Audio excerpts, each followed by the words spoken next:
Hiya, it's Mrs. Walker. I'm just ringing to report my 17-year-old daughter missing. Okay, I'll get a report for you there. How long has she been missing? Well, she ran away on Saturday lunchtime, but I knew where she was until she started messaging like 1 a.m. Yesterday morning. Right. So she stopped messaging at 1 a.m. yesterday morning.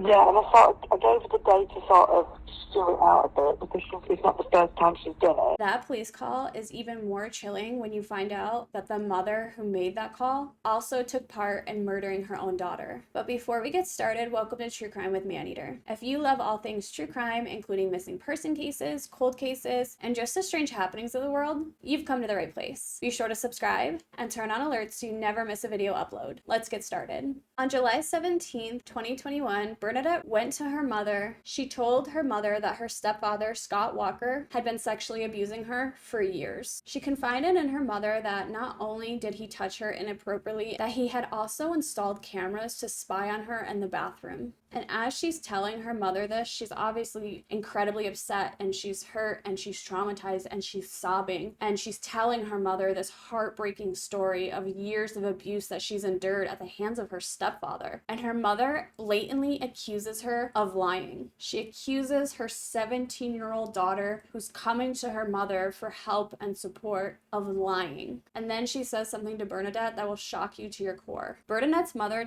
told Bernadette that if Bernadette had gone to the police, that she would kill her. And Bernadette, who was obviously devastated not only by the trauma that she had endured, but the fact that she trusted her mother and she went and told her mother what happened, and her mother accused her of lying and threatened to kill her, was absolutely even more devastated and more traumatized. So her mother, Sarah, obviously not believing the girl and is really angry at this point, sends her to her grandparents' house. And this is just incredibly heartbreaking for me. This poor child is traumatized and she's crying and she's upset and she's telling her mother and she's begging her mother to believe her and that she's not lying, and she threatens to kill her own daughter and then sends her to her grandparents' house. And then on July 18th, 2021, Scott Walker was sent to pick up his stepdaughter at her grandparents' house. And so he goes to get her, and then at 11:23 a.m. that day, he shuts off his phone. And he does not turn it back on for at least an hour and a half. At 12:54 p.m., his phone turns on, and he calls Sarah Walker, Bernadette's mother. And they have about a 9-minute conversation. And investigators believe that during that 9-minute phone call, Sarah and her husband Scott made a plan to throw investigators off their trail. They wanted investigators to believe that Bernadette had run away. And then finally, 3 days later, Bernadette was reported missing by her mother. And here's the actual recording of the phone call to police. So I'll just be playing snippets from the actual audio call because it is, I think, about half an hour long, so I won't have the entire audio up here.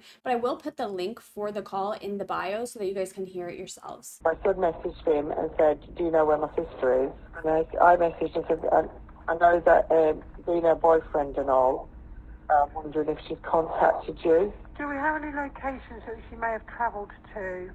Well, he's in East Sussex, and she was supposed to go visit him and spend 2 weeks there.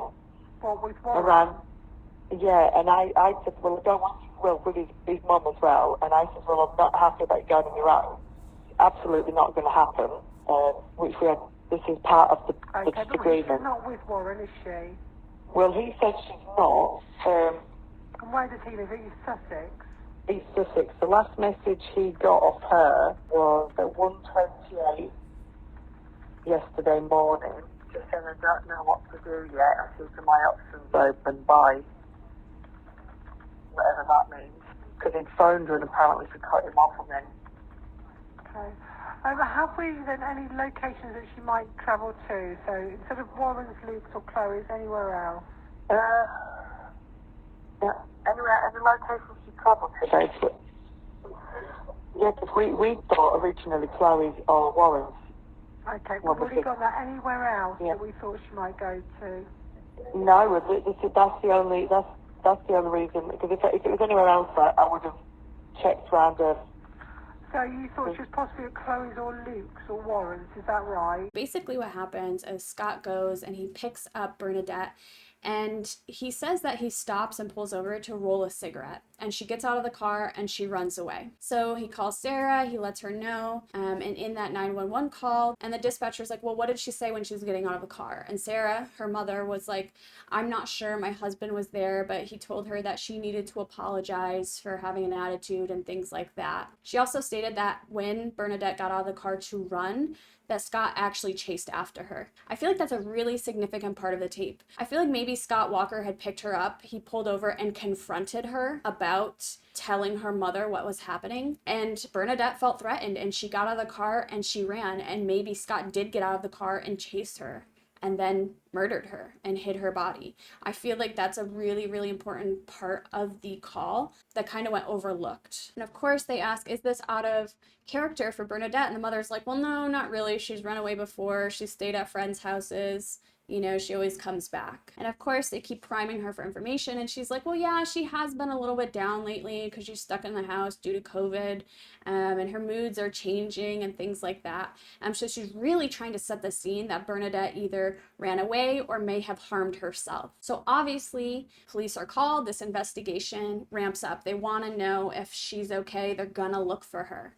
And in the meantime, Sarah and Scott Walker have actually taken Bernadette's phone and are sending messages from Bernadette's phone to make it look like she's still alive. These two are some of the most heinous criminals I have ever encountered in my life. The fact that this mother knew her daughter is dead and that her husband killed her and went along with it is so disturbing. And then on the 7th of September, Scott Walker took to Facebook and posted an appeal to everyone. He said, please share. Bernadette Walker, the police came for your hairbrush and toothbrush tonight. You can imagine how much we are both worried. We miss you. We need to know that you're safe. Please let someone know. Your grandparents are extremely worried too. We love you. As he shared the missing person poster for her. This is just sickening on so many levels. And of course, police are kind of honing in on the couple anyways because Scott Walker was very evasive during police questioning. They're like, okay, so where did you pull off when you were rolling a cigarette? And he wouldn't give them an exact location as to where she got out of the car and started running, and he said he got out, locked his doors, and chased her. He wouldn't tell them that. He was very vague. And then, of course, they're looking at Bernadette's social media accounts, and things are changing on there, and messages are being sent to family and friends, but it doesn't seem like messages that are being sent from Bernadette. So of course their feelers are up. They're realizing that something is seriously wrong with these two people. And so of course they pull the data from Scott Walker's phone and they realize that something is really strange here. He's moving all around. He's kind of going to different locations and to storage units and things like that. And although they've checked all of those places and they followed that data, they still cannot find a body. I just want to note that even without a body, you can still convict somebody. There just has to be enough evidence to prove that a murder happened. And the DA actually felt that, hey, we have enough evidence. Not only do they have the cell phone turning off and kind of Scott's story. They have the recording from Sarah, who also was evasive, and she called 911 to report her daughter missing 3 days later. They have the fact that sexual assault allegations were made. They also have Bernadette's diary entry, which is really important to this case because she details in her own words what happened. It states, told my mom about my dad and the abuse. She called me a liar and threatened to kill me if I told the police. She said that the other kids matter more. I love feeling unwanted. I feel nothing right now because I always thought mom would deal with and it would go all away. But no, he's still here telling me I made it up. What kind of parent wouldn't believe their daughter? But it's fine. I'm going to pretend it's okay till I leave home and then I will block them out of my life. I'd rather say I'm an orphan than say I have abusive parents who couldn't give a shit about me or what happens to me. If I was brave enough, I would probably have already left or just killed myself. And those were Bernadette's final words written in her diary. And that's so gut-wrenching and so heartbreaking. This poor child turned to her mother and she needed help. She needed her mother to listen and to believe her. And instead, her mother allowed her murder to happen. And so obviously they played the part, okay? they're playing the part of these parents that are terrified and worried about their daughter that's missing.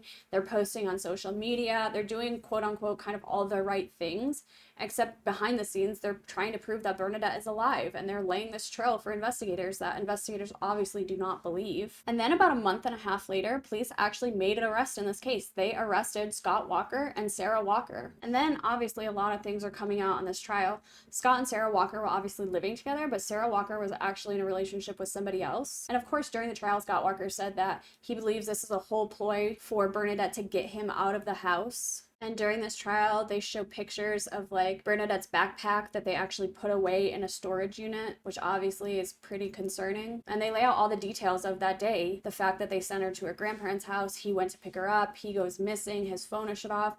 Then the kind of haywireness of him going places, including to that storage unit. And of course, then the messages from Bernadette's phone, which were not sent by Bernadette, and the messages on social media and things like that. And then on September 10th, 2021, Scott Walker was found guilty of murdering Bernadette, although they hadn't found the body yet. He was sentenced to life in prison with a minimum of 32 years. And then he was sentenced to 6 years for perverting the course of justice. What's truly shocking about this case is Sarah Walker, who was also charged not with murder, but perverting the course of justice, was only given 6 years in prison for literally covering up her own daughter's murder. Her flesh, her blood, her child, the person she gave birth to and allowed to be murdered, she helped cover it up instead of immediately calling the police and reporting her husband. And this case is just so tragic. Not only was this child dealing with sexual abuse, but she had nowhere to turn to. And her 20-year-old brother is obviously just as devastated at the loss of his sister.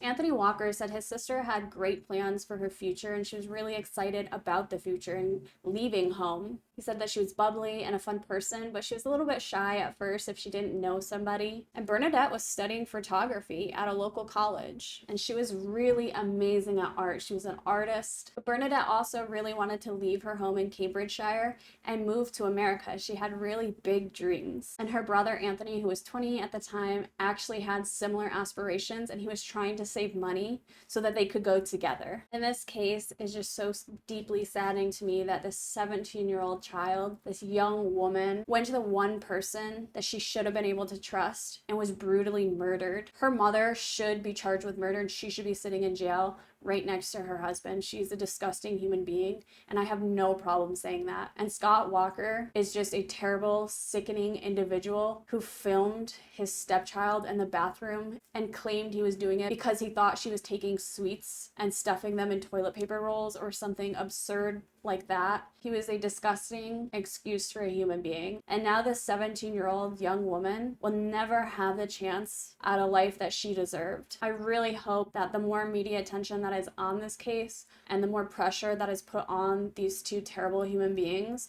they'll reveal where her body is. Bernadette deserves to have a proper resting place so that the people that love her, her friends, her family, can visit her. But that's it for today, guys. If you like this video or any other video on my channel, be sure to subscribe and turn on alerts so you never miss a video upload. See you next time.